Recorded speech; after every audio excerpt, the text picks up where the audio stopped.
Ang unang kabanata ng unang sulat ni San Pedro. Si Pedro, na apostol ni Jesucristo, sa mga hinirang na nangingibang bayan, na nasa pangangalat sa Ponto, Galacia, Cappadocia, Asia at Bitinia. Ayon sa paon ng kaalaman ng Diyos Ama, sa pagpabanal ng Espiritu, upang magsitalima at mga wisika ng dugo ni Jesucristo, biyaya at kapayapaan nawa ang sa inyo'y sumagana. Purihin nawa ang Diyos at Ama ng ating Panginoong Jesucristo, na ayon sa kanyang malaking awa, ay ipinanganak na muli tayo sa isang buhay na pag-asa, sa pamamagitan ng pagkabuhay na mag-uli ni Jesucristo sa mga patay. Sa isang manang di nasisira, at walang dungis at hindi kumukupas, na inilaan sa langit para sa inyo, na sa kapangyarihan ng Diyos ay iniingatan sa pamamagitan ng pananampalataya sa ikaliligtas na nahanda upang ihayag sa huling panahon.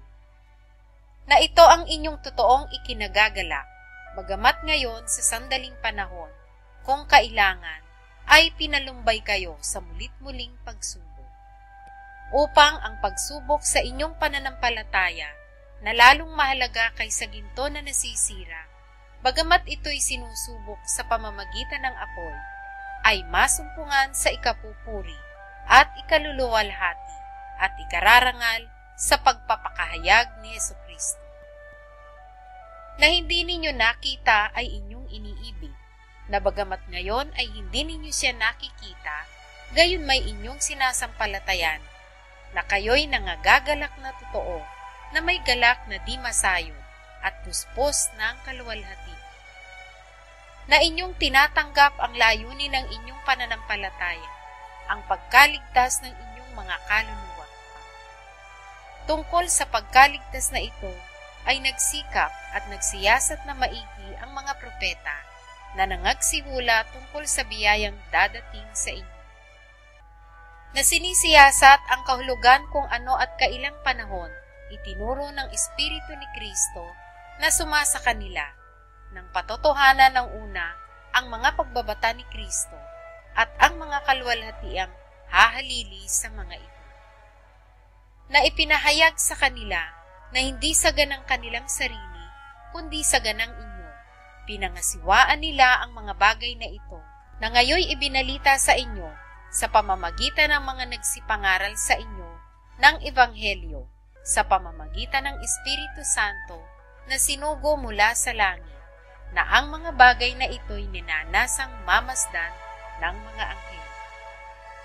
Kaya't inyong bikisan ang mga baywang ng inyong pag-iisip, na maging mapagpigil kayo at inyong ilagak na lubos ang inyong pag-asa sa biyayang dadalhin sa inyo sa pagkahayag ni Jesucristo. Na gaya ng mga anak na matalimahin, na huwag kayong mangag-asal na ayon sa inyong dating mga masasamang pita, nang kayo'y nasa kawalang kaalaman. Ngunit yamang banal na ang sa inyo'y tumawag, ay mangagpakabanal naman kayo sa lahat ng paraan ng pamumuhay. Sapagkat nasusulat, kayo'y mangagpakabanal, sapagkat ako'y banal.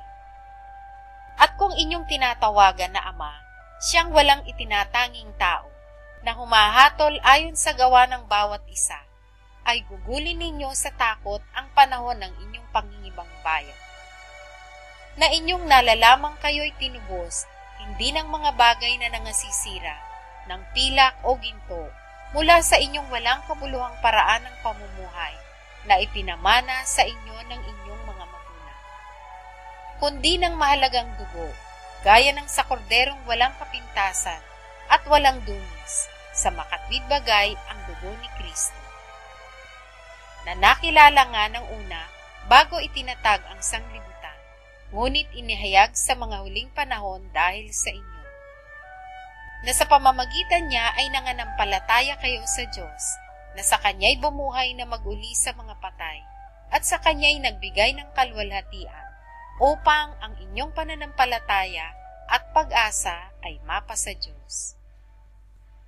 Yamang nilinis ninyo ang mga kaluluwa sa inyong pagtalima sa katotohanan, sa pag-ibig na hindi pa kunwari sa mga kapatid, ay mangag-ibigan kayo ng buong ningas ng inyong puso sa isa't isa.